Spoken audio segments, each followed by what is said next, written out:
Hello again. This is Michael Burns again for part 3 of our peripheral nerve block presentation. And today we're going to start with axillary peripheral nerve blocks indicated for forearm and hand procedures. They are associated with some complications: intravascular injection, infection, hematoma, and potential for nerve damage. Contraindications: if you have a site or axillary type and the site of injection or axillary infection, coagulation abnormalities, or large lymph nodes or tumors, not inguinal necessarily in nature, but in the axillary area. Again, tumors and large lymph nodes in the axillary area could make it difficult for insertion and or traumatic. When we think about the brachial plexus with the axillary approach, we are anesthetizing or attempting to anesthetize the terminal branches. And so that is, the radial nerve, median nerve, and ulnar nerve. And these are the three nerves that we're going to see with a high degree of liability on the ultrasound. And that's our targets for the axillary approach. The cords, and that's going to be the desired target for infraclavicular approach, and the divisions is more of the supraclavicular approach, kind of between the supraclavicular and the interscalenes, the trunk approach. And the interscalene approach to the brachial plexus is C5, C6, and C7 nerve roots. Again, depending on the pendulum, if you're down a little bit in the plexus, you may be looking at the superior middle and inferior trunks. And again, supraclavicular is more of the divisions, and cords for infraclavicular approach. But today we're going to discuss axillary nerve, axillary approach to the brachial plexus. And we're really interested in procedures in which anesthetizing the radial nerve, median nerve, and the ulnar nerve is desired.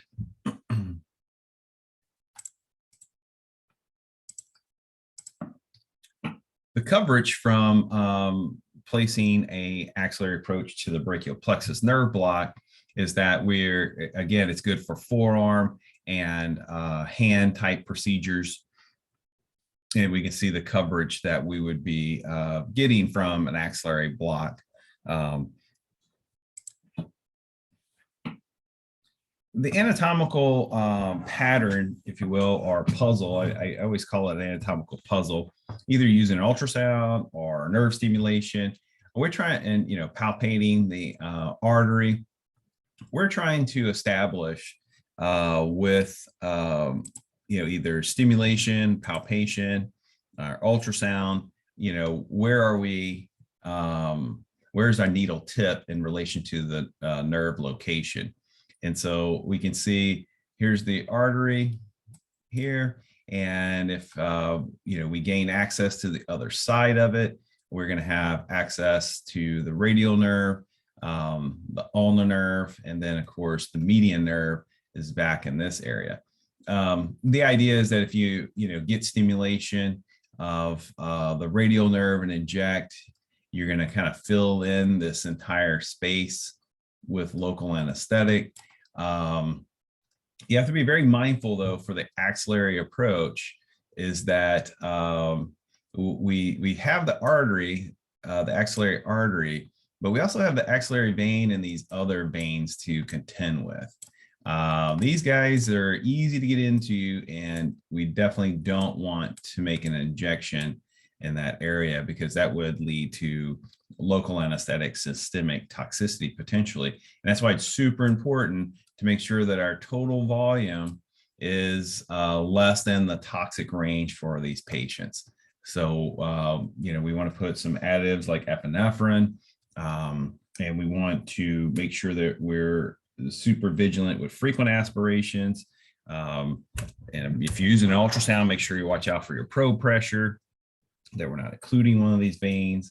And the idea is that, if our needle was here and we start injecting, we're going to fill this area up with local, and these vessels will take up some of the local anesthetic. and certainly having epinephrine would minimize some of that. But we don't want to, pierce one of those veins and inject intravenously a large amount of amide local anesthetics. So this is the anatomy, and the number of veins really varies. I've seen one, I've seen two or three. Some really big ones, depends on the patient's variation and some of their disease processes as well. The musculocutaneous nerve, for like tourniquets or forearm type procedures, we are going to have to get the musculocutaneous nerve kind of sandwiched between the coracobrachialis and the biceps muscle. That's where we're going to see, that's where the musculocutaneous nerve lives. And it's not always quite this close to our approach with the axillary. So it's a separate injection that's required for that. Here's an ultrasound image of the axillary approach. And we can see the artery here, a very large axillary vein, singular, median nerve, radial nerve, and ulnar nerve misspelled. And so, RUM is kind of a nice way to remember it, RUM. And you can see how superficial the anatomy is, less than 1 centimeter. So it's going to be a superficial block and easy to perform with the ultrasound and certainly even stimulation technique. The idea is that, gaining access to this area, and this area is going to give us local anesthetic spread. So, highly reliable for, I would say, forearm, elbow and below, forearm and hand type procedures.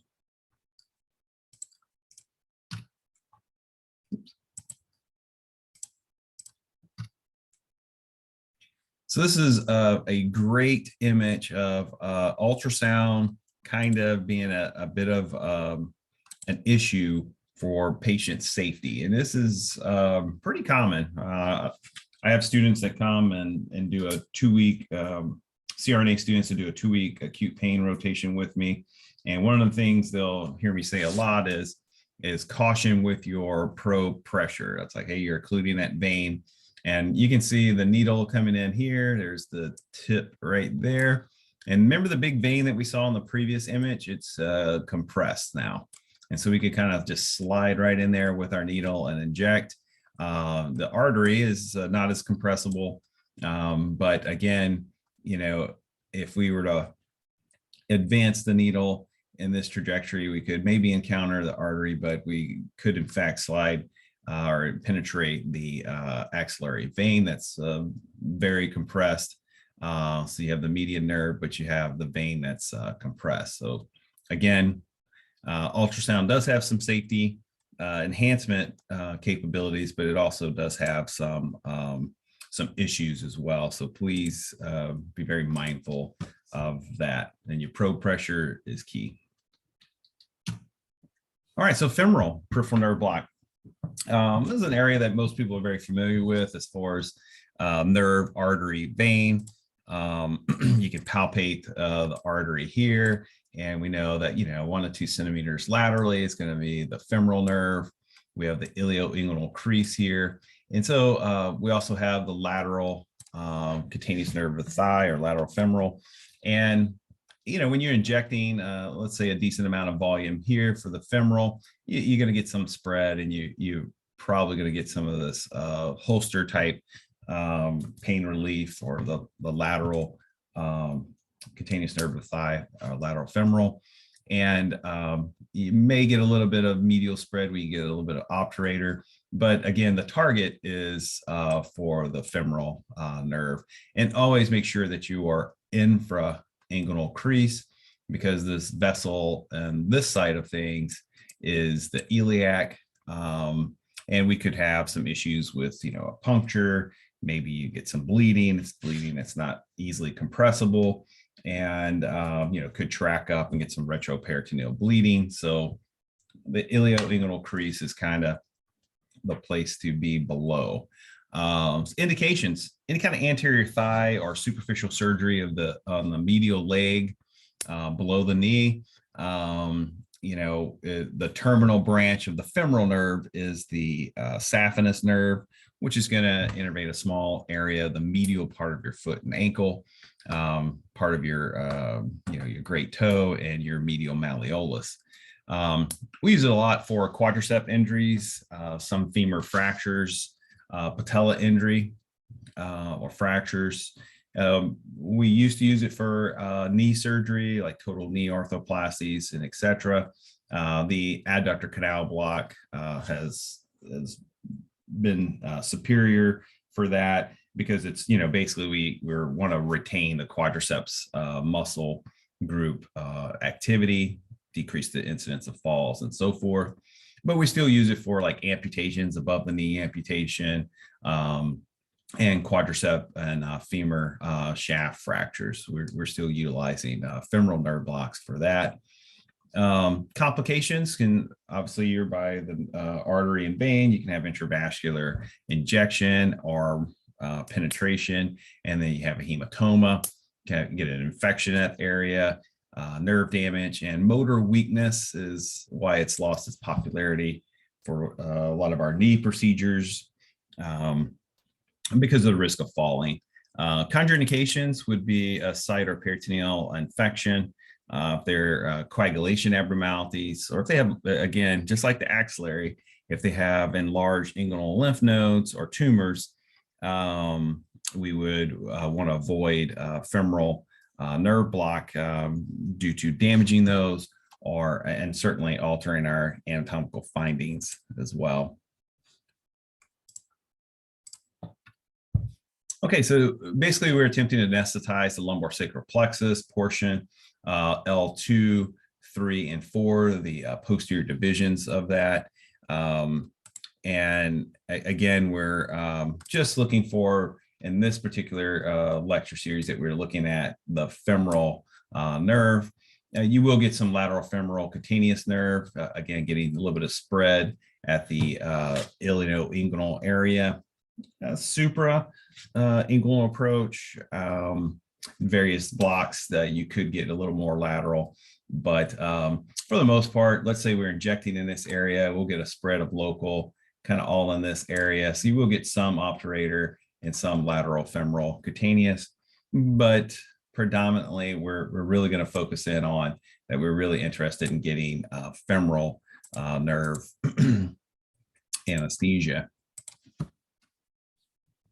So the femoral nerve, these are why we talked about cases that it's good for dermatomes L2 and 3.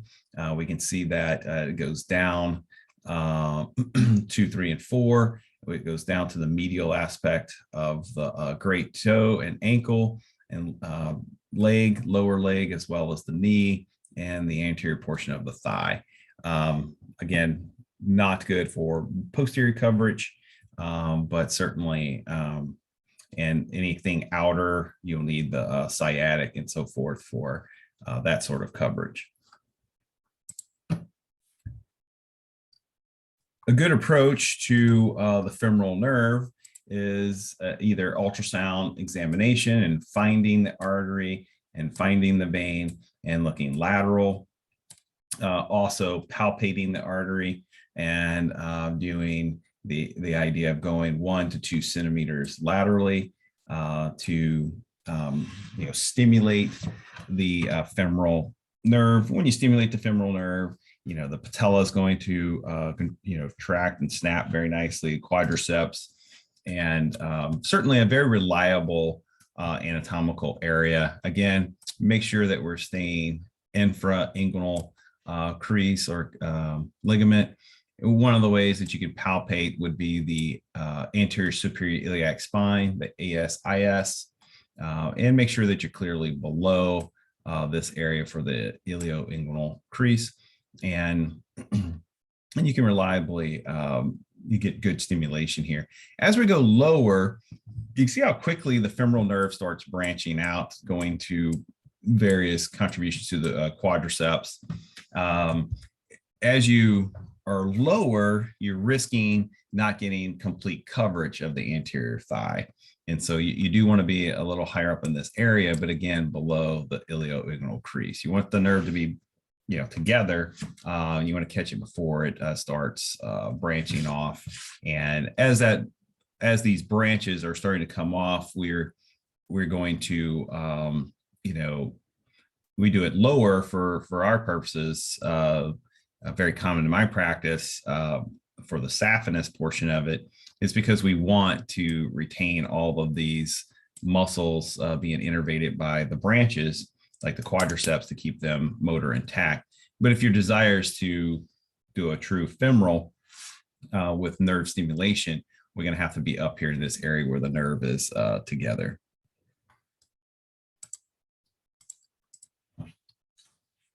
Again, another picture of the femoral nerve and its relationship to the femoral artery and vein, and also the sartorius muscle. We can see that in this image as well. And if you're using an ultrasound, certainly the sartorius muscle would be, an anatomical finding that you would be looking for, as well as the artery and the vein. You can see the honeycomb nature of the femoral nerve in this image. We also, you can see all the little honeycombs in this area. You can see how it's kind of grouped up into 4 like that. That's not uncommon. It's not like one big round nerve. A lot of people look for that. This is a real common presentation, especially up high like that. You can see where it's starting to branch.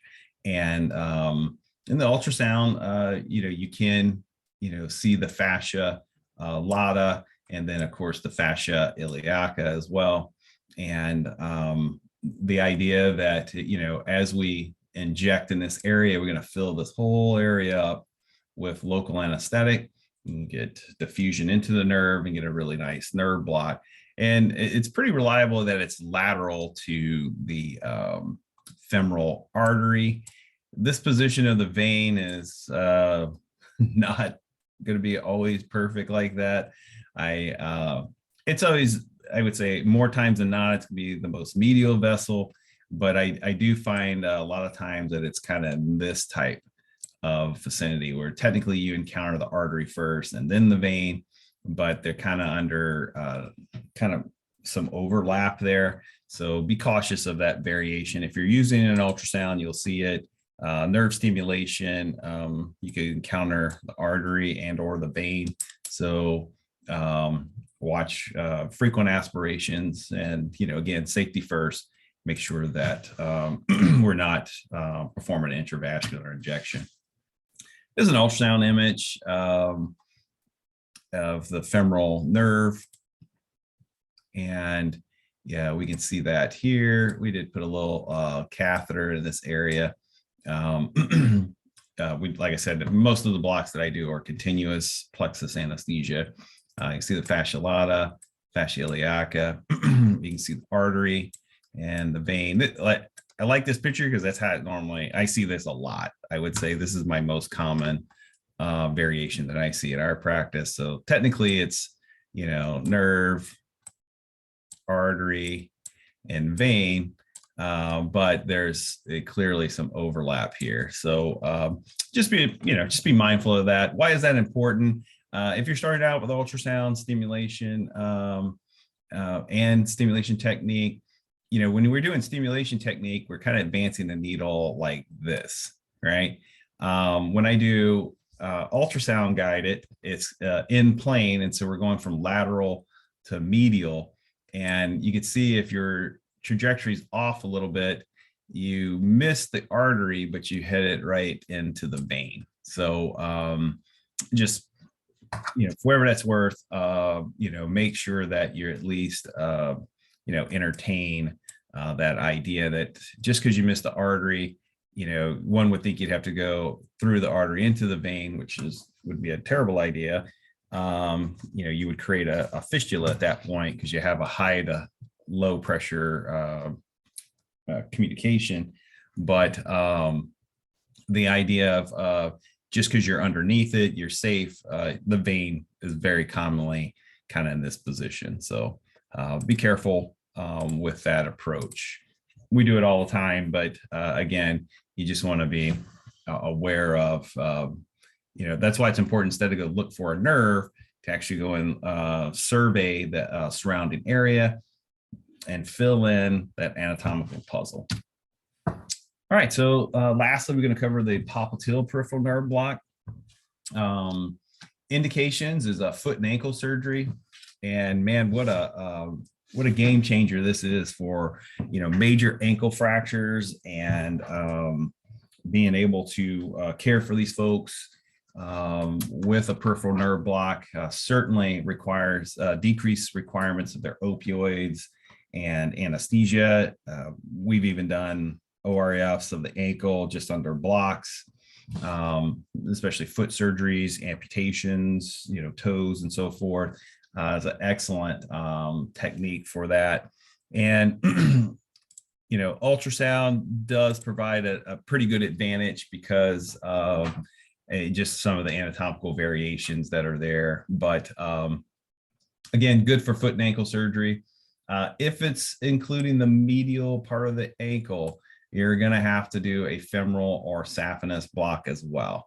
Remember, the femoral continues, terminal branch is the saphenous, and that's going to give sensory to the medial part of their ankle and their great toe. So you're going to have to pair it with that, and that's our most common is we do a continuous sciatic or popliteal and a continuous saphenous nerve block for complex ankle and surgery. So great for below knee amputations as well. Some of the complications and really vascular injection is always on your mind, and definitely with this block it should be, because you're pretty close to the vein. You're actually closer to it.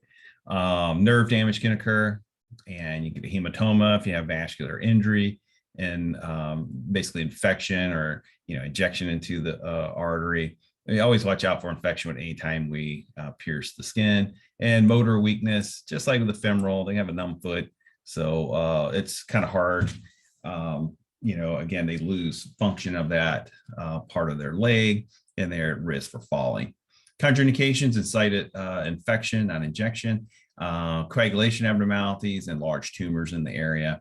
So as far as the anatomical appreciation, we really want to really highlight the fact that, if you take the popliteal crease and you measure up 7 centimeters, and so we're up in this area, so we're at 7 centimeters. That seems to be the kind of the sweet spot for that, or the place you want to be. And basically it's at, if you follow the muscle groups up, it's kind of where the point of, you will, the meeting of the biceps femoris on the lateral and the semimembranosus, semitendinosus on the medial aspect.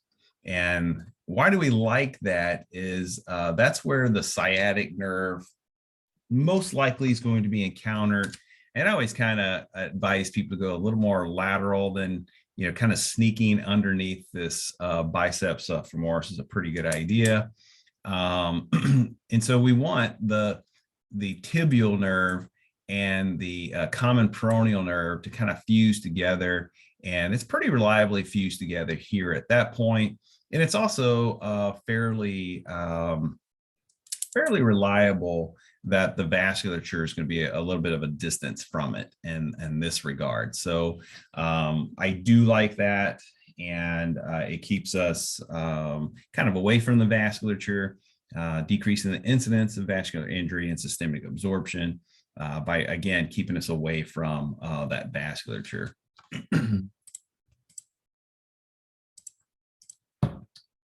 Here's a great indication for popliteal block. You can see this patient has and had repaired some pretty nasty ankle fractures.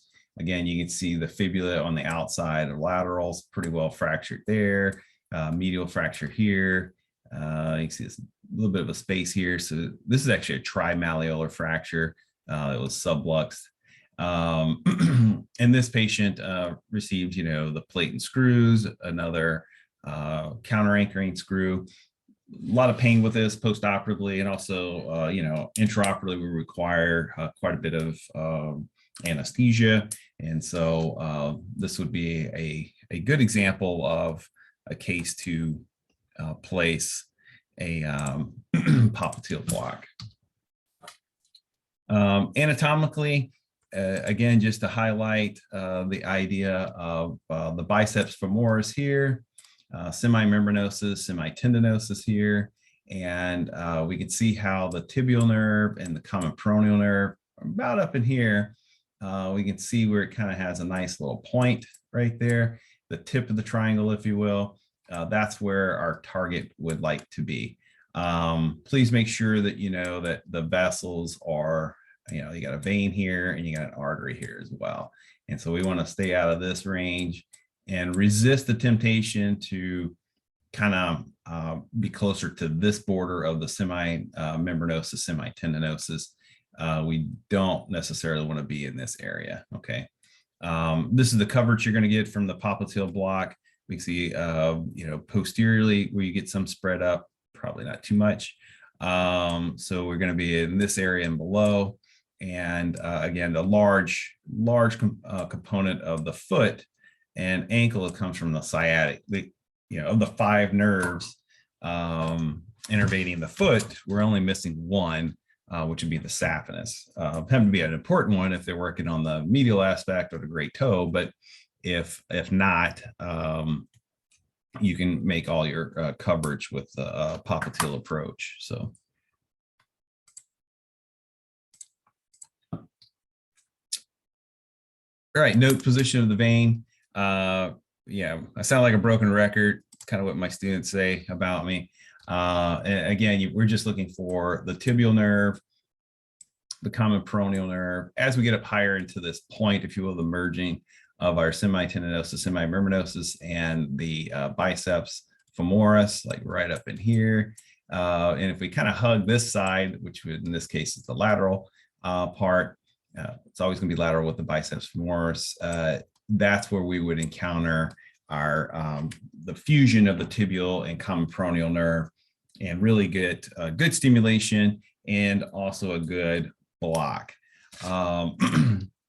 If we're out in this area, by, you know, when you hear popliteal, it's kind of weird. We think about the popliteal fossa being right in here. It's why I'm not a huge fan of calling it popliteal, but I do it.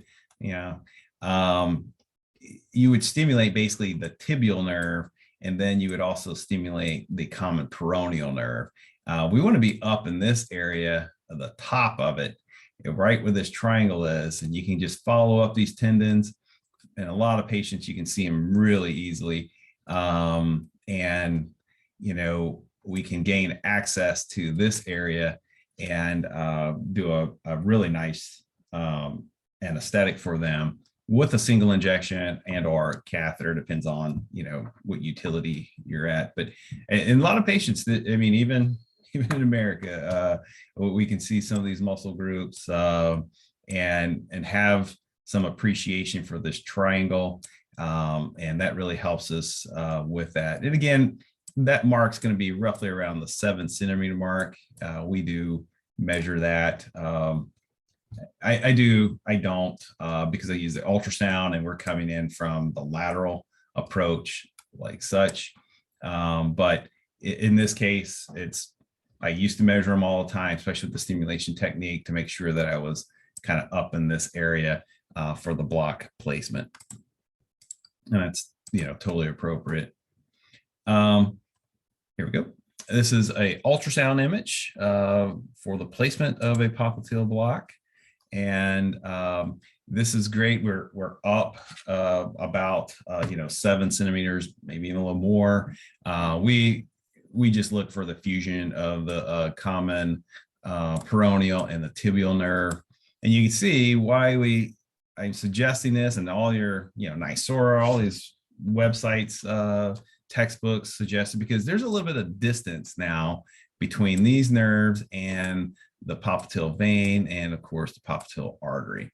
And so, you know, we can see that this area, we could place our local anesthetic, you know, be, you know, basically floating in local anesthetic, and really get a really good block with that.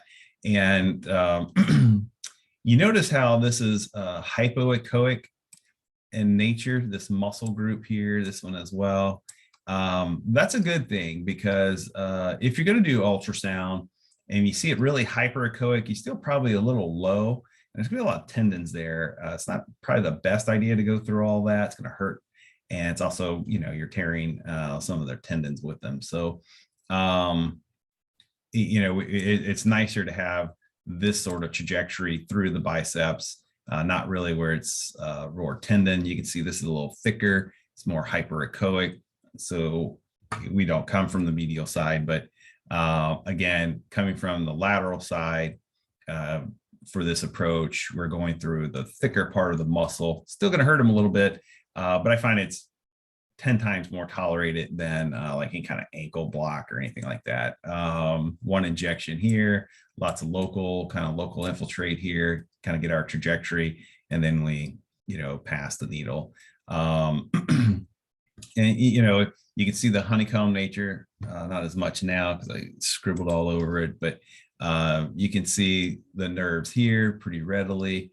And under ultrasound, as you're injecting, they have a circumnurium, and I call it, you know, you're going to have a heavenly block if you see the halo, because it'll kind of separate a little bit. And you'll see like all local anesthetic like this, and it'll look like a nice little bullseye or a halo. And that's when, you know, it's going to be a heavenly block. So, and, you know, it's safe because you're not injecting in one of these vessels.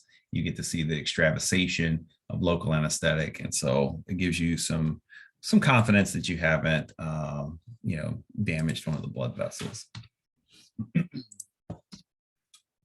And here we are, another picture of the sciatic. You can see where the, you know, again, it's labeled for you that the common peroneal and tibial nerve have in fact come together. And, and we do have, again, some pretty good distance from our vasculature. You know, nerve is here, and, you know, we have this distance from here to here, which is pretty good to keep us away from, you know, damaging the blood vessels.